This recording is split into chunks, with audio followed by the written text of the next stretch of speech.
Hey hockey card fans, welcome back to the channel.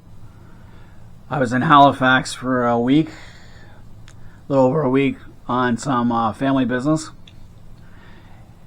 And I had some time and decided to look for some hockey cards in Halifax. And I went to a store called Strictly Singles. And it was really cool. Hard to find the place, but when I got in there, a lot of stuff. The guy sells cards singly, or you can buy sets, whatever. And he had a lot of good stuff. Good guy to talk to.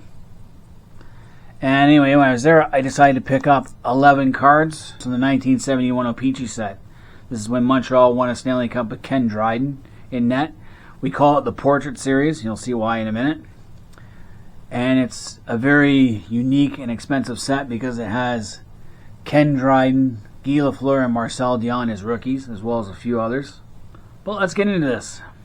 Alright, so first up we got California Golden Seals defenseman Paul-PEE-CHEE.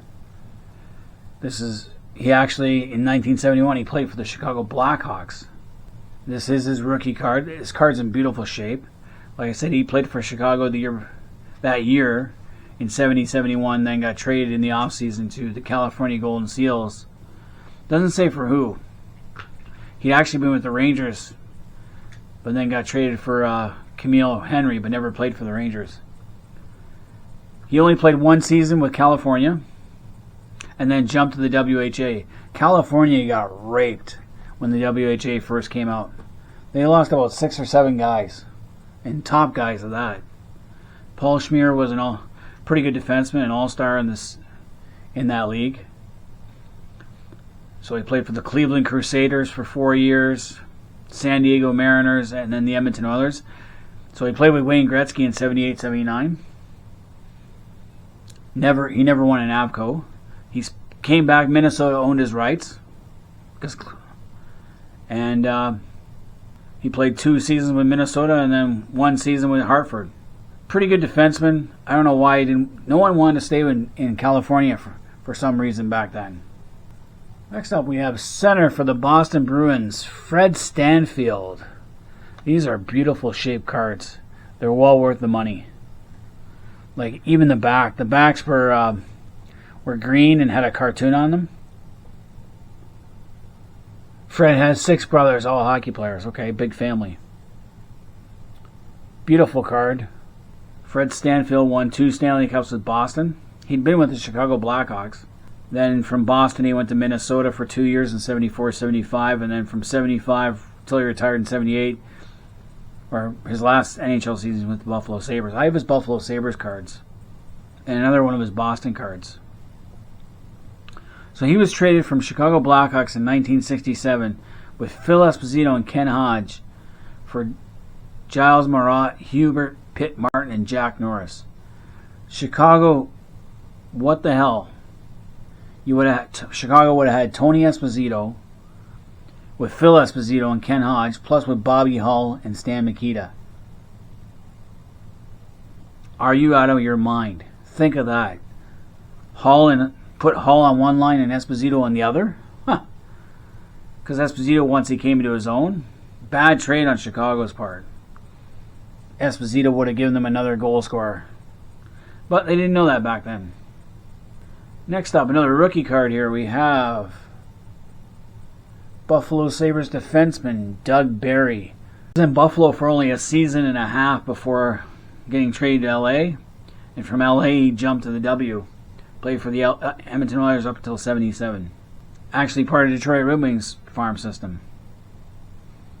Traded from Detroit with Paul Henderson, Floyd Smith, and Norm Ullman to Toronto for Carl Brewer, Frank Mahovlich, Pete Stemskowski, and Gary Younger. I'd say Detroit did better in that trade. But then Detroit got rid of all these guys. Then he was claimed in the expansion draft by Buffalo Sabres from Pittsburgh. And then traded from Buffalo with Mike Keeler to LA for Mike Byers and Larry Hillman. Not exactly a great player by any stretch, but he was part of a big trade. Next up, defenseman, California Golden Seals, Burt Marshall. I have a couple of his cards, but not with the Seals. I didn't even know he played for the Seals until now. Part of the Detroit Red Wings, then he was with the Oakland Seals from 68 all the way up to 73. Traded to the Rangers, and then went to the Islanders. That's where I knew him, with the Islanders. So he's traded from California to New York for future considerations and then claimed in the expansion draft by the Islanders. Was with the Islanders in 78-79, then played 6 games with the Indianapolis Checkers. So he wasn't in their Stanley Cup era. Played 868 games in the NHL. That's 868 more than I ever did. We got another rookie card here. We have defenseman, California Golden Seals, Ron Stackhouse. It's like I got 3 defensemen from the Seals here. Love the jersey. Ron Stackhouse was drafted in the 2nd round, 18 overall in the 69 draft by the Oakland Seals. Only spent a year and a half with them before going to the Detroit Red Wings and then the Pittsburgh Penguins. So I have his Penguins card. I have a lot of his Penguins cards. And I have one of his Detroit cards too. He was traded from California to Detroit for Tom Webster. Bad trade. And then traded from Detroit to Pittsburgh for Jack Lynch and Jim Rutherford. Jim Rutherford was an okay goalie, but not a great goalie. Stackhouse lasted until 1982, then he retired. 889 games. Moving forward, we have Toronto Maple Leafs right winger Ron Ellis. This one's not in such great shape. It has a little spot here.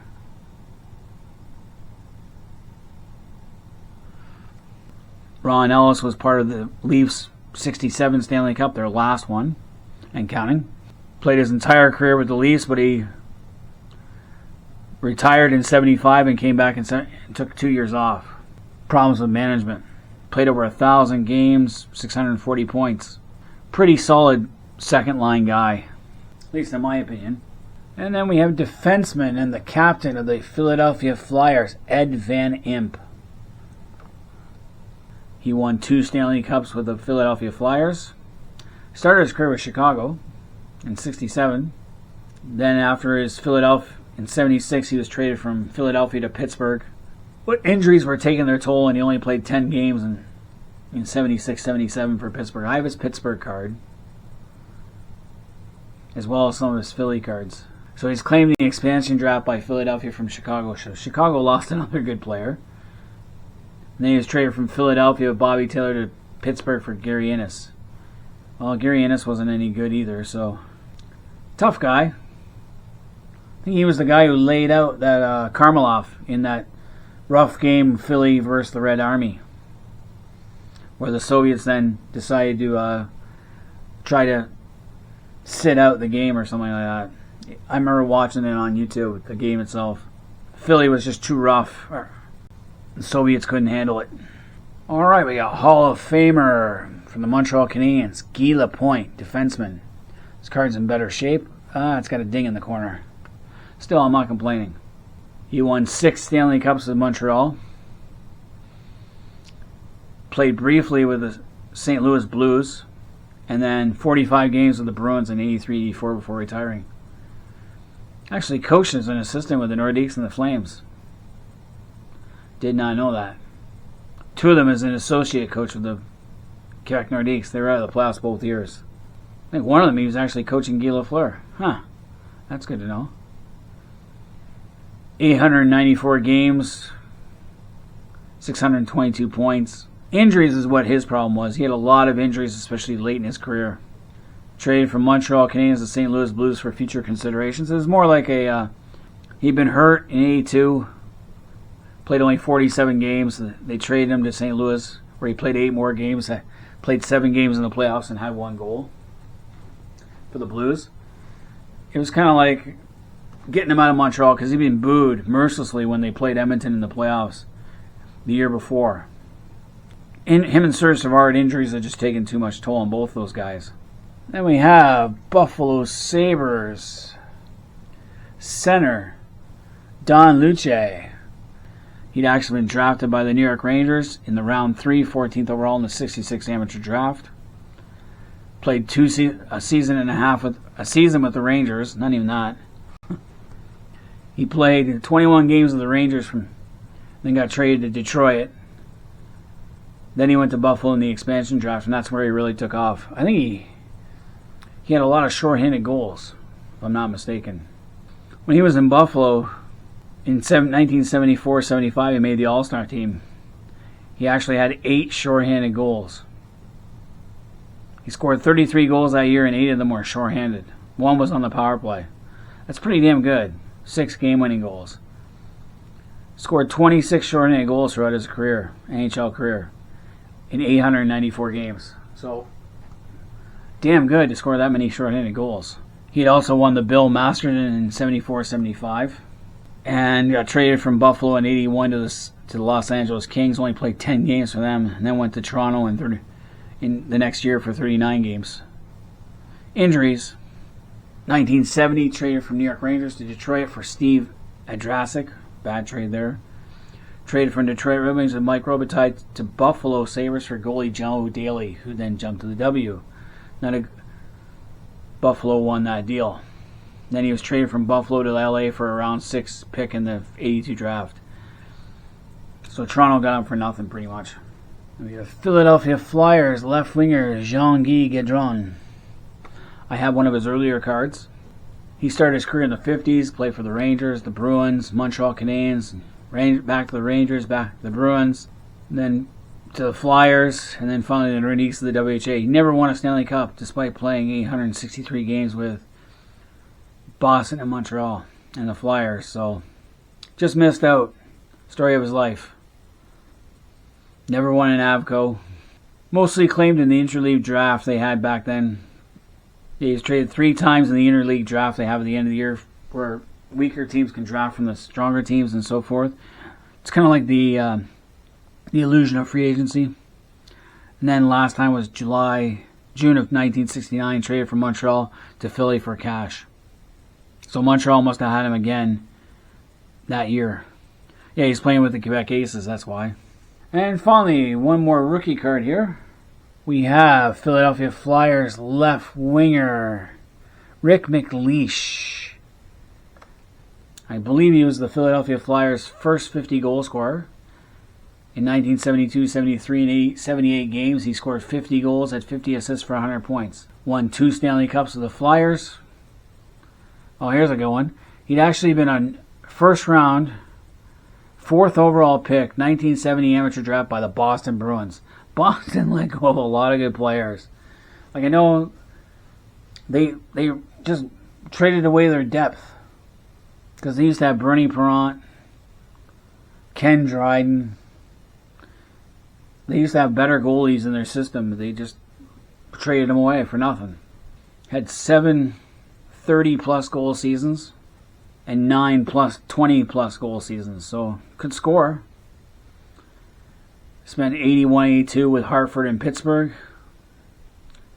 83-84 he came back to Philly, but then was traded to the Detroit Red Wings for their and played 1 game in the playoffs for Detroit.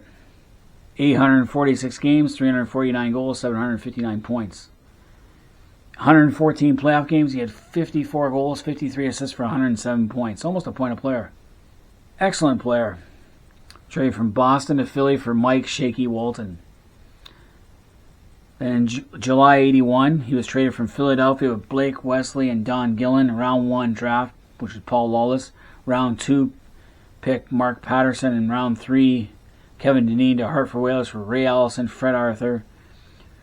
Round 1 pick in 82, which was Ron Sutter. Round 2 pick in 82, which is Peter Inachek. And round 3 pick, which is Miroslav Dvorak, when never played. I don't know who won that deal, because McLeish had just scored 38 goals, 36 assists for 74 points, and had 5 goals and 5 assists in 12 playoff games. So I don't know why they traded him. He was traded from Hartford to Pittsburgh for Russ Anderson and a draft pick who was nothing. Signed by Philly and then traded from Philly to Detroit for future considerations. I don't know what happened. Maybe it was a contract dispute. Because that doesn't sound like too good of a deal. It depends who you draft, though. But anyway, that's what I got from Strictly Singles. So if you're in Hamilton, go look for that guy. He's got lots.